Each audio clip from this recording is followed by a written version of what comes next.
রাসূল বলেছেন জান্নাতে যেতে হলে ইসলাম লাগবে, আর ইসলামের মধ্যে পরিপূর্ণভাবে প্রবেশ করতে হবে। আমরা যখন নামাজে যাই, মসজিদে যাই, তখন মুসল্লি, ব্যবসায় গেলে, দোকানে গেলে হয়ে যায় সুদী কারবারি, রাজনীতিতে গেলে হয়ে যায় সেকুলার ধর্মনিরপেক্ষতাবাদ, আর সংস্কৃতি গেলে হয়ে যায় বেলাল্লাপনা, বেহায়াপনা, বিজ্ঞান চর্চায় হয়ে যায় আমরা বস্তুবাদী নাস্তিক। এমন কিংবকিবার দিন পালনের জন্য আল্লাহ রাসূল দিন নিয়ে আসেন নাই। যেমন এটার একটা উদাহরণ হলো, আপনি একটা গাড়ি বানাইলেন,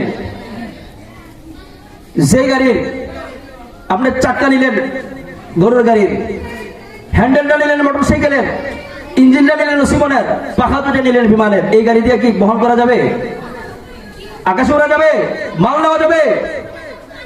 ঠিক তেমনি ভাবে এই মার্কা ইসলামের দাম নাই। মসজিদে গেলে মুসলমান, মসজিদের বাইরে গেলে মুসলমান থাকি না।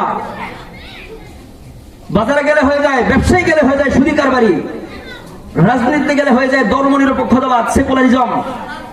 এই মার্কা ইসলামের আল্লাহর কাছে দাম নাই। একই কোম্পানির পার্টস নিয়ে যেরকম গাড়ি বানাইতে হয়, আমাদেরকেও কোরআনের পার্টস নিয়ে ইসলামের মধ্যে প্রবেশ করতে হবে। ব্যতিক্রম হলে জান্নাতে যাওয়া যাবে না। সব জায়গায় মুসলমান মুসলমান থাকবে। আমি যেই কথাটা বলতেছিলাম, ইন্টারফেক্ট অর্থাৎ ওয়াহাদাতুল আদিয়ানের ষড়যন্ত্র, অনেক মুসলমান আমরা মনে করি তারা এই কথাটা প্রচার করে সব ধর্মই সঠিক, হিন্দুরা যদি তারা তাদের ধর্ম পালন করে তারা জান্নাতে যাবে, নাউজুবিল্লাহ বলেন। ইহুদিরা তারা তাদের ধর্ম পালন করলে জান্নাতে যাবে, এটা অনেক মুসলমানও মনে করে। খ্রিস্টানরা তারা তাদের ধর্ম পালন করলে জান্নাতে যাবে, এটা মনে করে অনেক মুসলমানেও। অথচ আল্লাহ বলেন জান্নাতে যেতে গেলে একমাত্র ঈমান লাগবে, ইসলাম লাগবে, এছাড়া জান্নাতে যাওয়া যাবে না। অন্য ধর্মাবলম্বী যে যত তার ধর্ম পালন করুক না কেন, তারা জান্নাতে যাবে না, যাবে না, যাবে না। আমি কোরআন থেকে 3টা দলিল, হাদিস থেকে 2টা দলিল, 5টা দলিল মোট দিলাম সর্বমোট। জান্নাতে যেতে গেলে কি লাগবে? ঈমান লাগবে, ইসলাম লাগবে। একমাত্র মনোনীত ধর্ম হলো আল্লাহর কাছে ইসলাম। এখনো যারা এই ভুলের মধ্যে আছি, যে ধর্মেরই থাকুক না কেন সেই ধর্ম পালন করলে জান্নাতে যাবে, এটা ভুল, এটা ভ্রান্ত। যেমন কিছুদিন আগে একটা সেলিব্রিটি লোক মারা গেছে, তারা বলা হয়েছিল ধর্মের ব্যাপারে আপনি কি বলেন? সে বলছে সব ধর্মই আমার কাছে সঠিক, নাউজুবিল্লাহ বলেন। আমি নিজে এক দোকানের মধ্যে দোয়া করছি, মুসলমানের জন্য দোয়া করলাম, হিন্দুদের জন্য কেন দোয়া করলাম না? এক মুসলমান আমাকে প্রশ্ন করছে, আপনি মুসলমানের জন্য দোয়া করলেন, হিন্দুদের জন্য দোয়া করলেন না কেন? মুসলমানের আগে হিন্দু, নাউজুবিল্লাহ বলেন। জান্নাতে যেতে গেলে ইসলামের উপর, ঈমানের উপর অটল থাকতে হবে। ঈমান ইসলাম নিয়ে দুনিয়া থেকে বিদায় হতে হবে, ভ্রান্ত আকীদাগুলোকে দূরে সরাইতে হবে, এটা আকীদার বিষয়। আর জান্নাতে যাইতে গেলে আমলে সালেহও লাগবে। আমার এই আয়াতের দ্বিতীয় অংশ হলো আমলে সালেহা। নেক আমল ছাড়া জান্নাতে যাওয়া যাবে না। হ্যাঁ, ঈমানের কারণে যেতে পারবে, দীর্ঘদিন শাস্তি খাটার পরে দফে আওয়াল প্রথম দফায় জান্নাতে যেতে গেলে আমলে সালেহা লাগবে। এবার আমলে সালেহা কাকে বলে? আমরা মনে করি 5 ওয়াক্ত নামাজ, রমজান রোজা, হজ, যাকাত, জিকির, আজকার, কোরআন তেলাওয়াত, সদকা, দান, এগুলা বুঝি আমলে সালেহা না। এগুলা হলো আমলে সালেহার একটা অংশ। কি বললাম? আমলে সালেহার একটা অংশ বিশেষ। 4 জিনিসের সমন্বয় হলো আমলে সালেহা। 4 জিনিস একসাথে পাওয়া গেলে সেটা হলো আমলে সালেহা। 1 নম্বর হলো ইবাদত। ইবাদত কাকে বলে? 5 ওয়াক্ত নামাজ, রমজানের রোজা, হজ, যাকাত, জিকির, আজকার, কোরআন তেলাওয়াত, তাবলীগ, যা আছে সমস্ত ইবাদত, ঈদের নামাজ, জুমার নামাজ, এগুলো হলো ইবাদত। আমলে সালেহার 4 অংশের একটা অংশ বিশেষ, এগুলা লাগবে। 2 নম্বর মুআমালাত, লেনদেন সাফ, টাটকা লেনদেন লাগবে। লেনদেনের মধ্যে ঝামেলা থাকলে, হারাম ইনকাম থাকলে, হারাম ইনকাম খাইলে সে আমলে সালেহাতে ঢুকে নাই, আমলে সালেহা পূর্ণাঙ্গ না। 3 নম্বর মুআশারাত লাগবে। মুআশারাত, মানুষের সাথে আচার ব্যবহার, প্রতিবেশীর হক, আত্মীয় স্বজনের হক, মুআশারাত যাকে বলা হয়, মানুষের জন্য শান্তিময় একটা জীবন ব্যবস্থা করা। 4 নম্বর হলো আখলাকিয়াত, আখলাক, চরিত্র। নবীওয়ালা আখলাক লাগবে, ভালো চরিত্র লাগবে। 4টা জিনিস একসাথে হইলে এটাকে বলা হয় আমলে সালেহা। শুধু ইবাদত আছে, মসজিদে গেলে মুসল্লি, নামাজে গেলে মুসল্লি, ওয়াজে গেলে মুসল্লি, বাজারে, দোকানে, পাড়ে, রাজনীতিতে গেলে মুসল্লি থাকে না, ইমানদারের মধ্যে থাকে না, ইসলামের মধ্যে থাকে না, এটা আমলে সালেহা না। আমলে সালেহার প্রথম অংশ কি বললাম? ইবাদত। কি বললাম? ইবাদতের প্রধান হইল 5 ওয়াক্ত সালাত, নামাজ আদায় করা। যে ব্যক্তি নামাজ পড়ে না, লা দীনা লিমান লা সালাতা লাহু, ওই ব্যক্তির ধর্ম নাই। যার নামাজ নাই। দুনিয়াতে মুসলমান পরিচয় একরকম, আখিরাতে মুসলমান পরিচয় হওয়া আরেক রকম। কোন ব্যক্তি যদি আখিরাতে মুসলমান পরিচয় দিতে পারে, মুসলমান আমি কথা বলতে পারে, সে ব্যক্তি নিশ্চিত জান্নাতি। দুনিয়াতে মুসলমান পরিচয় দেওয়া সহজ, শুধুমাত্র কেবলমাত্র মুসলমানের ঘরে জন্ম নিলেই মুসলমান পরিচয় দেওয়া যায় দুনিয়াতে। আর যদি বছরে 2টা ঈদের নামাজ পড়া যায়, কুরবানির সময় কুরবানি দেওয়া যায়, মাঝে মধ্যে জুমা এবং জানাজা শরীক হওয়া যায়, তত বুক টানা দিয়ে মুসলমান বলা যায়। কিন্তু এই পরিচয় কবরে চলবে না। কবরে মুখ দিয়ে আসবে না আমি মুসলমান, হাসরে কথা বলতে পারবে না আমি মুসলমান। হাদিসের মধ্যে আছে আসসালাতু বুরহানুন, নামাজ হলো দলিল। কিসের দলিল? নামাজ হলো আমি মুসলমানের দলিল। নামাজ নাই, তার এই ধর্ম পরিচয় দেওয়ার অধিকার নাই, সে কথা বলতে পারবে না যে আমি মুসলমান। মুসলমান পরিচয় দিতে গেলে 5 ওয়াক্ত নামাজ লাগবে, পরিপূর্ণভাবে ইসলামের মধ্যে প্রবেশ করতে হবে। সর্বপ্রথম তো আমরা নামাজি নাই। আমি যখন গাড়ি নিয়ে ঢুকি দেখলাম অনেক যুবক এখানে দাঁড়ানো, মসজিদে আসে নাই। নাউজুবিল্লাহ, এটা ভাই বড় ভুল। আল্লাহ তাআলা আমাদেরকে 5 ওয়াক্ত নামাজ ফরজ করে দিয়েছেন, এই নামাজ হলো আমি মুসলমান হওয়ার দলিল। হাদিসের মধ্যে আছে মান তারাকাস সালাহ লাকিয়াল্লাহু ওয়া হুয়া আলাইহি গজবান, যে ব্যক্তি নামাজ ছেড়ে দেয় সে আল্লাহর সাথে এমন অবস্থায় সাক্ষাৎ করবে যে আল্লাহ তার প্রতি ক্রোধান্বিত, আল্লাহর রাগান্বিত। সর্বপ্রথম বান্দার নামাজের হিসাব হবে। হাদিসে আছে আউয়ালু মা ইউহাসিবু বিহিল আবদু ইয়াউমাল কিয়ামাহ আস-সালাহ ফাইন সালাহাত সালাহা সাইরু আমালিহি ওয়া ইন ফাসাদাত ফাসাদা সাইরু আমালিহি। হাসরের ময়দানে সর্বপ্রথম বান্দার নামাজ হিসাব হবে, যার নামাজ সঠিক বলে সাব্যস্ত হবে। আল্লাহ তাআলা তাকে জান্নাত দিবেন তার সব আমল সঠিক বলে সাব্যস্ত করিয়ে। যার নামাজের মধ্যে ত্রুটি হবে, নামাজের মধ্যে ঝামেলা ধরা পড়বে, তার সমস্ত আমল বাতিল, আল্লাহ রাগান্বিত হয়ে তাকে জাহান্নামে নিক্ষেপ করবেন। আল্লাহ রাসূল বলেন, আল্লাহ তাআলা কথা বলেছেন, আল্লাহ তাআলা বলেছেন ইন্নী ফরজতু আলা উম্মতিকা, নবী আমি আপনার উম্মতের উপর ফরজ করেছি 5 সালাওয়াতিন, প্রতিদিন 5 ওয়াক্ত নামাজ। ওয়া ইন্নী আহাদু আহাদান, আর আমি অঙ্গীকার গ্রহণ করেছি আন্নাহুম মান জাআ ইউহাফিযু আলাইহিন্না লিওয়াক্তিহিন্না আদখুলতুহুল জান্নাহ, যে ব্যক্তি 5 ওয়াক্ত নামাজ সময় মতো গুরুত্ব সহকারে আদায় করবে, আমি আল্লাহ জিম্মাদার হয়ে তাকে জান্নাতে প্রবেশ করাবো।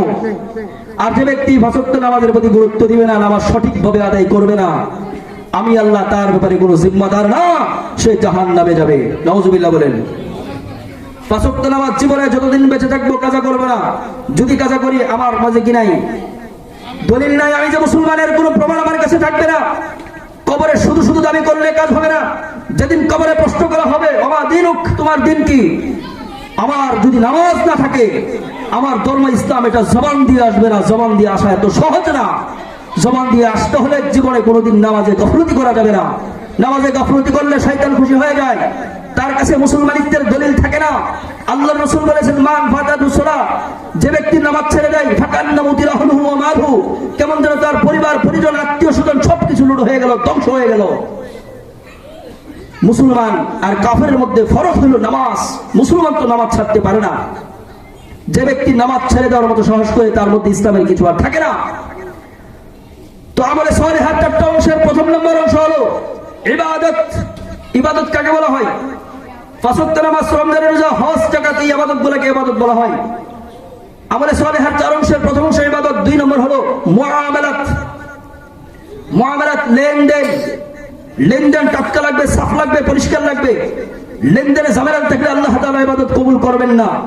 যার লেনদেনে সমস্যা আছে সে ব্যক্তি জান্নাতে যাবে না। এটা আমার কথা নয়, আল্লাহ রাসূল বলেছেন লা ইয়াদখুলুল জান্নাতা জাসাদুন গুযিয়া বিল হারাম, ওই শরীর জান্নাতে যাবে না যে শরীরের রক্ত মাংস উৎপাদিত হয়েছে হারামের দ্বারা। একটা মানুষের শরীরের মধ্যে 5.5 5.5 লিটারের মতো রক্ত থাকে, 60 থেকে 70 কেজি হাড় এবং গোশত থাকে। এর মধ্যে থেকে যদি 1 ফোঁটা রক্ত হারামের দ্বারা উৎপাদিত হয়, 1 কণিকা হাড়, 1 টুকরা গোশত যদি হারামের দ্বারা উৎপাদিত হয়, সে ব্যক্তি জান্নাতে যেতে পারবে না। এটা আমার কথা না, নবী বলছেন। নবী সাল্লাল্লাহু আলাইহি সাল্লাম বলেছেন। হাদিসের মধ্যে আছে মানিশতারা সাওবান বিআশরাতি দারাহিম, যে ব্যক্তি 10 দিরহাম দিয়ে একটা কাপড় ক্রয় করেছে, একটা কাপড় কিনছে কত দিয়া? 10 টাকা দিয়া। দিরহামুন ওয়াহিদুন হারামুন, এর মধ্যে 1 দিরহাম হারাম। লাম ইয়াকবালিল্লাহু সালাতান মা দামা আলাইহি, এই কাপড়টা তার শরীরে যতক্ষণ থাকবে আল্লাহ তাআলা তার ইবাদত কবুল করবেন না। নাউজুবিল্লাহ বলবেন না। ইবাদত কবুল হওয়ার জন্য তিনটা জিনিস হালাল লাগবে, অন্ন, বস্ত্র, বাসস্থান। তিন জিনিস হালাল হলেই তার ইবাদত কবুল হবে, তার দোয়া কবুল হবে, আল্লাহর কাছে প্রার্থনা কবুল হবে। অন্ন, বস্ত্র, বাসস্থান হারাম হলে আল্লাহ তাআলা তার দোয়া কবুল করবেন না, আল্লাহ তার ডাক শুনবেন না। আমলে সালিহাত সহজ না। ইবাদতের পাশাপাশি মুআমালাত, লেনদেন সাফ লাগবে, পরিষ্কার লাগবে, হালাল ইনকাম লাগবে। হালাল ইনকামের দ্বারা কমর সোজা রাখতে হবে, হারামের দ্বারা জীবন যাপন করলে আল্লাহর তৈরি জান্নাতে যাওয়া যাবে না। আমরা ছোট সময় বক্তব্য করেছি, নামাজের শর্ত হলো 7টা। কটা বলছিলাম? 7টা পড়ছি নি? এর মধ্যে 3টা ফাট পড়ছি, শরীর পাক, জায়গা পাক, জামা পাক। পড়ছি কিনা? ছোট সময় বুঝতাম যে শরীর পাক মানে শরীরের মধ্যে নাজাসাতে গলিজা এবং খফিফা, যে নাপাক দেখা যায় অথবা দেখা যায় না, এটা থাকা যাবে না। কাপড় এটা পাক থাকতে হবে, মানে এটার মধ্যে প্রস্রাব পায়খানা থাকা যাবে না। জায়গা পাক অর্থাৎ নামাজের যে মুসাল্লা আছে, বিছানা আছে, এর মধ্যে প্রস্রাব পায়খানা এগুলো থাকা যাবে না। এটা ছোট সময় বুঝছিলাম। বড় হয়ে দেখি যে না, এই নাপাকের আড়ালেও আরেকটা নাপাক আছে, সেটাও থাকা যাবে না। আমি যদি সুদ ঘুষের মাধ্যমে ইনকাম করে খাবার খেয়ে থাকি, আমার চামড়ার ভিতরে যে রক্ত আছে, সেই রক্ত যে হারামের দ্বারা নাপাক হয়েছে, এই হারাম পাক হবে কি করলে বলেন? শরীরের মধ্যে যদি নাপাক থেকে গোসল করে পাক হয়ে যায়, এখন শরীরের ভিতরে যে চামড়া আছে, চামড়ার ভিতরে যে রক্ত আছে, সেই রক্তের মধ্যে যে নাপাক আছে, সেটা কোন মহাসাগরে গোসল করলে পাক হবে বলেন? পাক হবে? এই নাপাক নিয়ে নামাজ হবে কেমনে বলেন? আমার কাপড়, যে কাপড়ের মধ্যে হারামের মতো নাপাক আছে, হারাম ইনকাম দিয়ে আমার কাপড় কিনা আছে, এই কাপড় যদি আমি আটলান্টিক মহাসাগরের মধ্যে সারা দেশের উইল ফটো ডেলা পরিষ্কার করে পাক হবে? আমার নামাজের বিছানায় নাপাক আছে, সুদ ঘুষের মাধ্যমে হজে গিয়ে নামাজের বিছানা আনলাম, নামাজ পড়লাম, এখানে যে নাপাক আছে, এটা পাক হবে কিভাবে বলেন? হারাম ইনকাম খাওয়ার মতো সাহস হয় কিভাবে? যেই হারামের দ্বারা জাহান্নামে যাওয়া ছাড়া পথ নাই, কোনো ইবাদত কবুল হয় না, কোনো ইবাদত কবুল হতে পারে না। ধনী হওয়ার জন্য হারাম। আল্লাহ কোরআনে বলেছেন, ইয়ামহাকুল্লাহুর রিবা ওয়া ইয়ারবিস সাদাকাত। সুদ মানুষকে দরিদ্র বানায় দেয়, সদকা মানুষকে ধনী বানায় দেয়। আমরা অনেকে সুদ খাই ধনী হওয়ার জন্য। আমি আপনি মিথ্যা বলতে পারি, আল্লাহ মিথ্যা বলেন না। যেখানে আল্লাহ বলেছেন সুদ খেলে দরিদ্র বানায় দেয়, গরিব বানায় দেয়, তার শেষ ফল সে গরিব, সে নিঃস্ব হবে। আর হালালের দ্বারাই সে ধনী হবে, হালালের মধ্যে বরকত হবে, দানের দ্বারা আল্লাহ তার দলকে বাড়ায় দিবেন। আজকে আমরা হারামের সাথে জড়িত, ধনী হওয়ার জন্য, ছেলেমেয়ের ভবিষ্যতের জন্য আমি হারামের সাথে জড়িত, আমি দুর্নীতির সাথে জড়িত, আমি সুদ ঘুষের সাথে জড়িত, আমি খাদ্যে ভেজাল দেওয়ার মধ্যে জড়িত। আমার দায়িত্ব তারা নিবে না, তারা ঘাড়ে নিবে না। আমি ঋণগ্রস্ত অবস্থায় মারা গেলে আমার জান্নাতে যাওয়া যাবে না, বড় বিপদ হবে। আমি জানি আমার ছেলে আমার পক্ষ থেকে সে আদায় করবে কিনা আমার ঋণ। হাদিসের মধ্যে আছে আত-তারগীব ওয়াত তারহিব কিতাবের হাদিস, আল্লাহ রাসূল বলছেন, মান মাতা হুয়া বারিউম মিনাল কিবরি ওয়াল গুলুলি ওয়াদ দাইন দাখালাল জান্নাহ। আল্লাহ রাসূল বলছেন, যে ব্যক্তি এমন অবস্থায় মারা যাবে, সে অহংকার থেকে মুক্ত, গুলুল থেকে মুক্ত, অর্থাৎ সরকারি মাল আত্মসাৎ সে করে নাই, এবং ঋণ থেকে মুক্ত, এই অবস্থায় মারা যাবে, সে জান্নাতে যাবে। দেখেন এই হাদিসের মধ্যে দ্বিতীয় অংশ আছে আল গুলুল। গুলুল মানে সরকারি মালে আত্মসাৎ করা, রাজস্ব কোষাগারে হস্তক্ষেপ করা, সরকারি মাল, যেই মালের মধ্যে জনগণের হক আছে, সেই মাল আত্মসাৎ করা।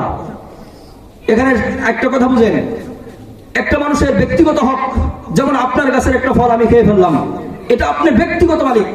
আমি যদি আপনার কাছে বলি, চাচা আমি শয়তানের ধোকায় পড়ে আপনার কাছে একটা ফল খেয়ে ফেলছি, আপনি যদি মাফ করে দেন, এটা মাফ, আপনি একা মাফ করলেই চলে। এখন যদি একটা ইউনিয়নের চেয়ারম্যান, এই ইউনিয়নের জন্য যেটা বরাদ্দ আছে, বাজেট আছে, এর মধ্যে থেকে সে কিছু মাল আত্মসাৎ করে ফেলে, মনে করেন যে 1 বস্তা গম সে আত্মসাৎ করে ফেললো, এই গমের হক ইউনিয়নের যতগুলা সদস্য ছিল সকলের। এখন ক্ষমা একজনের কাছ থেকে নেওয়া যাবে না, নিলে হবে না, ক্ষমা নিতে হবে সকলের কাছে। ইউনিয়নের একটা সদস্য যদি আপনাকে ক্ষমা না করে, কাল কিয়ামতের ময়দানে খোদার কসম আপনি হেঁটে যাবেন। একটা ওয়ার্ড মেম্বার, ওয়ার্ডের জন্য যে বরাদ্দ মাল ছিল, কিছু মাল সে আত্মসাৎ করে ফেলেছে, ওয়ার্ডের সমস্ত সদস্যের অংশ আছে, 1-2 জন ক্ষমা করলেই ক্ষমা হবে না, সকলেই ক্ষমা করছে, একজন বাদ, আপনি একজনের জন্য হাসরের মধ্যে আটকে যাবেন, বড় বিপদ হবে। ব্যক্তি মালিকানা দিন মালি একরকম, আর আরেকটা হলো আমভাবে ব্যাপকভাবে, যেখানে বহু মানুষের হক আছে। আব্দুর রহিম রায়পুরি রহমতুল্লাহ আলাইহি বলতেন যে আমি ব্যক্তিগত মালের চেয়ে এই মাদ্রাসার সম্পদকে বেশি ভয় পাই, কারণ মাদ্রাসার সম্পদ হলো দেশের জনগণের হক। মাদ্রাসার মধ্যে যদি আমার দ্বারা হস্তক্ষেপ হয়ে যায়, কিছু মাল আমার পেটে চলে আসে, আমি ক্ষমা কার কাছ থেকে নিব? ক্ষমা নেওয়ার মতো সুযোগ নাই। আল্লাহ রাসূল বলছেন আতাদরুনা মুফলিস, এই তোমরা জানো মুফলিস কারা, ফকির কারা? আল্লাহ রাসূল বলছেন ও আমার সাহাবীরা শুনো, মুফলিস কারা, ফকির কারা? মুফলিস হলো, ফকির হলো তারা যারা কাল কিয়ামতের ময়দানে অসংখ্য নামাজ, পূজা, হজ, যাকাত এগুলো নিয়ে আসছে, কিন্তু পাওনাদাররা একে একে এসে বলতেছে আল্লাহ দুনিয়াতে সে আমার হক মারেছিল। আল্লাহ পাকের নিজাম হইল আল্লাহর হক যেটা আছে আল্লাহ যাকে চাবেন তাকে ক্ষমা করে দিবেন, কিন্তু বান্দার হক আল্লাহ ক্ষমা করবেন না যতক্ষণ না সংশ্লিষ্ট ব্যক্তি ক্ষমা না করবে। এটা মুসলিম শরীফের হাদিস। আল্লাহ রাসূল বলছেন আতাদরুনা মুফলিস, তোমরা জানো মুফলিস কারা? আল মুফলিস, সাহাবায়ে কেরাম বলছেন আল মুফলিসু ফিনা লা দিরহাম লাহু ওয়ালা মাতা, আমাদের মধ্যে মুফলিস কাঙ্গাল তো হলো সে যার মাল নাই, দিরহাম নাই, দিরহাম নাই। আল্লাহ রাসূল বলছেন না, সে ব্যক্তি মুফলিস না, মুফলিস দরিদ্র হলো সে ব্যক্তি যে কাল কিয়ামতের ময়দানে অসংখ্য নামাজ, রোজা, হজ, যাকাতের নেকি নিয়ে আসছে, কিন্তু পাওনাদার এসে বলছে আল্লাহ আমি তার কাছে হক পাই, দিতে বলেন। আল্লাহ বলবেন আদ্দিল আমানা, তার আমানতকে পুরা করো। তখন সে হক আদায় করবে কি দিয়া? তখন হক আদায় করার মতো কি আছে তার? তখন সেখানে যেটা চলে, দুনিয়াতে টাকা চলে, অর্থ চলে, রিয়াল চলে, ডলার চলে, সেখানে এগুলা চলবে না, সেখানে চলবে নেকামল। আল্লাহ বলবেন নেকামল দিয়ে পুরা করো, ঋণ পরিশোধ করো। তখন সে তার যে নামাজ আদায় করেছিল, রোজা রেখেছিল, হজ করেছিল, যাকাত দিয়েছিল, এইগুলা দিয়ে দিয়ে সে তার হক আদায় করবে। একজন পাওনাদার বিদায় করলো, আরেকজন বিদায় করলো, বিদায় করতে করতে পাওনাদার অর্ধেক বিদায় হয়েছে, তার নেকামল সব শেষ, আরো পাওনাদার রয়েছে। এখন আরো পাওনাদারকে কি দিবে? এবার আল্লাহ বলবেন তাদের গুনাহগুলো নিজের গাড়ি নাও। এখন অসংখ্য মানুষের গুনাহ তার গাড়ি নিবে, নেওয়ার পর এবার মিজানের পাল্লায় মাপ দাও।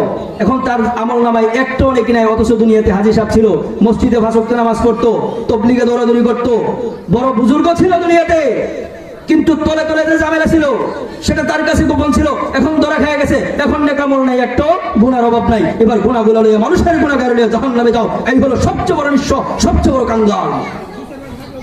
আজকে ছেলে মেয়েকে দড়ি বানিয়ে দেওয়ার জন্য আমি দুর্নীতি করি, আমি চুরি করি, বাটপারি করি, সরকারি মাল আত্মসাৎ করি, অন্যের জমি দখল করি, এই সন্তান আমার বিরুদ্ধে মামলা করবে, বলবে আল্লাহ আমার বাবা হারাম নিজেও খেয়েছে, আমাদেরকে খাওয়ায় রক্ত মাংস নাপাক করেছে, জাহান্নামে দিতে হলে আমার বাবা মাকে আগে জাহান্নামে দেন।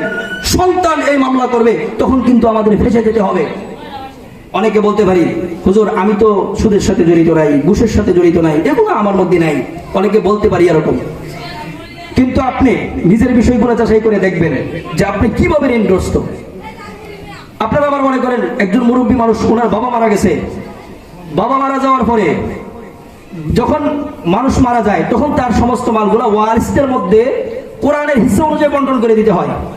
এখন কোরআনের হিস্সা অনুযায়ী আপনার বোনের পাওনাটা আপনি দেন নাই, বোনও লজ্জার সঙ্গে বলতে পারে না ভাই আমার বাপেরটা দিয়ে দাও, বোনও বলতে পারে নাই, কিন্তু বোনের ইচ্ছা ছিল আমি সম্পদটা লয়ে যাই, লজ্জার সঙ্গে বলতে পারে নাই, বোনের হকটা আমনে বোনের জমি জামাগুলা দখল করে খাইলেন, এই খাওয়া এটা সম্পূর্ণ হারাম ইনকাম। উচিত ছিল বোনের এটা কেনলে বোনের সবকিছু দিয়ে দেওয়া, বোন তোর সম্পদ তুই বুঝানে, বোনেরটাও খাইলেন। আপনার বাবা, আপনার দাদাই মারা যাওয়ার পর আপনার বাবাই আপনার ফুফুদেরটাও দেয় নাই, ফুফুরটাও আপনি খাচ্ছেন, বোনেরটাও আপনি খাচ্ছেন, এটা হারাম না? আপনি তাদের হকটা কেন দেন নাই, কেন বঞ্চিত করলেন? ফুফুরা মনের ব্যথা মনে নিয়ে মারা গেছে, বাবার বাড়ির সম্পদ তারা খাইতে পারে নাই, যে সম্পদের মালিক আল্লাহ তাদেরকে বানিয়ে দিয়েছিল, এটা হারাম হয় নাই? কি জবাব দিবেন আল্লাহর কাছে? লেনদেন সাফ করতে হবে, পরিষ্কার করতে হবে, লেনদেন পরিষ্কার না হলে আমলে সালেহানা। ঋণের বোঝা গাড়ি নিয়ে কবরে যাওয়ার সাহস হয় কিভাবে? আল্লাহ রাসূল বলছেন ইউগফারু লিশ-শাহীদি কুল্লু যামবিন ইল্লা দাইন, শহীদের সব গুনাহ মাফ, ঋণ ব্যতীত ঋণ আল্লাহ মাফ করবেন না। এটা বান্দার কাছ থেকেই ক্ষমা নিতে হবে।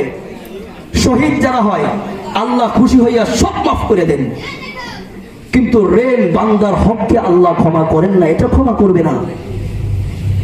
ঋণের বোঝা সন্তানে আমার আপনার পক্ষ থেকে আদায় করি কিনা কেমনে জানি, এই জন্য নিজের এই ঋণের বোঝা নিজের গান থেকে, নিজের কাঁধ থেকে নামাইয়া কবরে যেতে হবে। সাবধান মুসলমান, সাবধান। কোন ব্যক্তি যদি ঋণ নেয়, হাদিসের মধ্যে আছে সে ঋণ নিছে বিপদে পড়া, যে মান আখাযা আমওয়ালান নাস, যে কিছু মানুষ, একটা মানুষ মানুষের মাল, একজনের কাছ থেকে মাল করজ দিছে, ইউরিদু আদাআহা, তার ইচ্ছা ছিল আদায় করে দেওয়া। হাদিসে আছে আদাল্লাহু আনহু, আল্লাহ তার পক্ষ থেকে আদায় করে দিবেন। মনে করেন বিপদে পড়ে ঋণ নিছেন, দোকানে বাকি করছেন, উদ্দেশ্য ছিল তারটা আমি দিয়ে দিব, আমি বেঁচে থাকতে দিয়ে দিব, আল্লাহ তাআলা সহযোগিতা করবেন, সে ঋণ আদায়ের ব্যবস্থা করে দিবেন। আর যদি মাল নিয়ে থাকে এই উদ্দেশ্যে, ইউরিদু ইতলাফাহা আতলাফাহুল্লাহ, উদ্দেশ্য ছিল নিচি বুসকে মেরে দিব, আল্লাহ তাআলা তার সমস্ত সম্পদ ধ্বংস করে দিবেন, শুধু এই অসৎ উদ্দেশ্যের কারণে। এই জন্য মুসলমান ভাইরা আমার, বান্দার হক এটা বড় মারাত্মক জিনিস। বান্দার হক আর দুনিয়াতে খালি আমরা যতটুকু পালন করি, নামাজ, রোজা, হজ, যাকাত, তাসবিহ, তাহলিল, জিকির, আজকার, কিন্তু বান্দার হকের ব্যাপারে খেয়াল নাই। আমার কাছে যে আমার প্রতিবেশী হক পাও না, আমার স্ত্রী হক পাও না, আমার ছেলে মেয়ে হক পাও না, এদের কোন হক আমি আদায় করেছি? এদের অসংখ্য হক আমার উপর রয়ে গেছে, এই অবস্থায় আমি কবরে গেছি, কি জবাব আল্লাহর কাছে সেদিন আমি দেবো? 2 নম্বর মুআমালাত, লেনদেন সাফ লাগবে আমলে সালেহা হইতে গেলে। আমলে সালেহার কয়টা অংশ বলছিলাম মনে আছে নি? 4টা অংশ। 1 নম্বর ইবাদত, 1 নম্বর কি? ইবাদত। 2 নম্বর মুআমালাত, লেনদেন আইনের মতো সাফ লাগবে। 3 নম্বর মুআশারাত, মুআশারাত হলো আমার উপর যে হকগুলো আছে, আমরা যারা গ্রামগঞ্জে বসবাস করি, আমাদের প্রতিবেশীর সাথে সকাল থেকে সন্ধ্যা পর্যন্ত সারাদিনই দেখা হয়, প্রতিবেশীর হক আমার উপর আছে। প্রতিবেশী এটা আমার সম্পদ। কি সম্পদ? আমার প্রতিবেশীর হাতে আমি ভালো হওয়ার সার্টিফিকেট। আমার প্রতিবেশী যদি আমাকে ভালো বলে, সত্যিই আমি ভালো। আমার প্রতিবেশী যদি আমাকে মন্দ বলে, আসলে আমি মন্দ। আত-তারগীব ওয়াত-তারহীব একটা হাদিসের কিতাব আছে, এই কিতাবের মধ্যে আছে কোন মানুষ যদি মারা যায়, 4টা ফ্যামিলির আশেপাশে 4টা ফ্যামিলির মানুষ যদি তাকে ভালো বলে, আল্লাহ বলেন তুই ভালো। আমার প্রতিবেশী যদি আমাকে ভালো বলে, সারা দুনিয়ার মানুষ আমাকে খারাপ বললেও আমি ভালো। আমার প্রতিবেশী যদি আমাকে খারাপ বলে, সারা দুনিয়ার মানুষ ভালো বললেও আমি খারাপ। প্রতিবেশী মুস্তাদে আহমদের হাদিস, আউয়ালু খাসমাইনি ইয়াউমাল কিয়ামাতি জারন। হাসরের ময়দানে বান্দার হকের বেলায় সর্বপ্রথম 2 প্রতিবেশীর মুকদ্দমাকে সামনে আনা হবে। বুখারীর হাদিস, আল্লাহ রাসূল বলেন, মা জালা জিবরিল ইউসিনি বিল জার হাত্তা যানানতু আনহু সাইয়্যারসুহু। জিবরিল যতবার আমার কাছে আসছে, প্রতিবেশীর ব্যাপারে এত তাকিদ দিয়েছে, আমি ধারণা করেছিলাম আমার প্রতিবেশীকে নিয়ে আমার ওয়ারিস বানিয়ে দেওয়া হয়। প্রতিবেশী এমন এক সম্পদ। প্রতিবেশীর মনে কষ্ট আর ঝগড়া, যত আক্রমণের শিকার আছে প্রতিবেশী, সকালবেলা ঘুম থেকে উঠে প্রতিবেশীর সাথে ঝগড়া, সাধারণ একটা বিষয় নিয়ে ঝগড়া হলে বছরে বছরে কথা চলে না। হাদিসের মধ্যে আছে, লা ইয়াহিল্লু লিমুসলিমিন আইয়াহজুর আখাহু ফাওকা সালাস। কোন মুসলমানের জন্য হালাল নয় 3 দিনের বেশি কোন মুসলমানকে ছেড়ে রাখা, পরিহার করা। সুম্মামাত, এই অবস্থায় মারা যায়, সে জান্নাতে যাবে না। প্রতিবেশীর সাথে ঝগড়া, 3 দিনের বেশি কথা হয় না, 3 দিন ওভার হয়ে গেছে, কথা হয় না, এই অবস্থায় মারা গেলে আল্লাহ রাসূল বলেন সে জাহান্নামে যাবে। আরেক হাদিসের মধ্যে আছে, সোম ও বৃহস্পতিবারে আল্লাহ তাআলার কাছে সাপ্তাহিক আনুষ্ঠানিকভাবে আমলগুলো পেশ করা হয়। আল্লাহ তাআলা বান্দার আমল দেখে খুশি হন, তাদেরকে ক্ষমা করে দেন, তবে মাফ করেন না তাদেরকে যারা এখনো কোন মুসলমান ভাইয়ের সাথে ঝগড়া লেগে 3 দিনের বেশি সম্পর্ক ছিন্ন আছে। নাউজুবিল্লাহ বলেন। এজন্য আমলে সালেহা 3 নম্বর অংশ হলো মুআশারাত। হুজুর চলে আসছে, আমি সরে শেষ করে দিচ্ছি। 4 নম্বর হলো আখলাকিয়াত, আখলাক, চরিত্র, নিজের অমায়িক ব্যবহার। হাদিসের মধ্যে আছে, মান আকালা তাইয়িবান ওয়া আমিলা ফি সুন্নাতিন ওয়া আমিনান নাসু বাওয়াইতুহু দাখালাল জান্নাহ। যে ব্যক্তি হালাল খায়, সুন্নত অনুযায়ী চলে এবং নিজের অনিষ্টতা থেকে অপর মুসলমানকে নিরাপদে রাখে, দাখালাল জান্নাহ, সে জান্নাতে চলে যাবে। আখলাক, নিজের ব্যবহার, নিজের সুন্দর চরিত্র, এটা মিজানের পাল্লায় সবচেয়ে ভারী আমল, সবচেয়ে ওজনদার আমল। মা মিন শাইইন আথকালু ফিল মিজানিন মিসলু হুসনিল খুলুক। মিজানের পাল্লায় সুন্দর আখলাকের চেয়ে ভারী আর কোনো আমল নাই। নিজের অমায়িক সুন্দর ব্যবহার, এটা মিজানের পাল্লায় বড় ভারী আমল। এই আমলটা মিজানের পাল্লায় বড় ওজনদার হবে। নিজের আখলাক সুন্দর করা। এখন আমার আখলাক সুন্দর কিনা আমি বুঝবো কিভাবে? বুজুর্গানে 4টা আলামত বলেছে, যদি তোমার মধ্যে 4টা আলামত থাকে, তুমি বুঝতে পারবা তোমার মধ্যে আখলাক ভালো। 1 নম্বর মিষ্টি মিষ্টি কথা বলে। 1 নম্বর কি বলে? মিষ্টি মিষ্টি কথা বলে, সবার সাথে হাসি দিয়ে সুন্দর করে কথা বলে, মানে তার কথায় মানুষ মুগ্ধ হয়ে যায়। 1 নম্বর মিষ্টি মিষ্টি কথা বলে। 2 নম্বর নিজের অর্থ অন্যের পিছনে ব্যয় করে, ফরের পকেটে তাকাইয়ে থাকে না, নিজের পকেটের টাকা ফরের পিছনে খরচ করার চেষ্টা করে, অর্থাৎ কিপটামি করে না, অন্যের পকেটের দিকে তাকাইয়ে থাকে না, স্বার্থপর না। 3 নম্বর হলো কোনো প্রতিশোধ নেয় না, প্রতিশোধকে সে পরিহার করে। 3 নম্বর কি? প্রতিশোধ নেয় না। হাদিসের মধ্যে আছে, আল্লাহ রাসূল বলেন, আবু দাউদ শরীফের হাদিস, আনা যাইমুন বিবাইতিন ফি আ'লাল জান্নাতি লিমান তারাকাল বিরা। ওই ব্যক্তির জন্য জান্নাতের উঁচু মাকানে আমি একটা ঘরের জামিন হইলাম, যে ব্যক্তি হকের উপর থেকেও ঝগড়াকে পরিহার করে দেয়। সুনানে তিরমিজির আরেকটা হাদিসের মধ্যে আছে, কোন ব্যক্তি কারো প্রতি ক্রোধান্বিত হয়েছে, সে ইচ্ছা করলে আক্রমণ করতে পারে, তার বিচার করতে পারে, আল্লাহর হস্তে সে ক্ষমা করে দিয়েছে। কাল কিয়ামতের ময়দানে আল্লাহ তাআলা অসংখ্য মানুষের সামনে অসংখ্য হুরগুলা দেখায় বলবেন, যাকে তোমার পছন্দ হয় তাকে নিয়ে জান্নাতে চলে যাও। তো 3 নম্বর হলো ক্ষমা করে দেওয়া।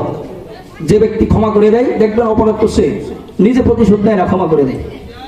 কোনো প্রতিশোধই নেয় না, প্রতিশোধ নেয় না। 3 নম্বর, তার আখলাক মনে করবেন ভালো। 4 নম্বর হলো ক্ষমা চাওয়ার আগে ক্ষমা করে দেয়, ক্ষমা করে দেওয়ার আগে ক্ষমা চেয়ে নেয়। নিজে অপরাধ করলে সে তাড়াতাড়ি ক্ষমা চেয়ে নেয়, আর তার সাথে কি অপরাধ করলে আল্লাহর ওয়াস্তে ক্ষমা করে দেয়।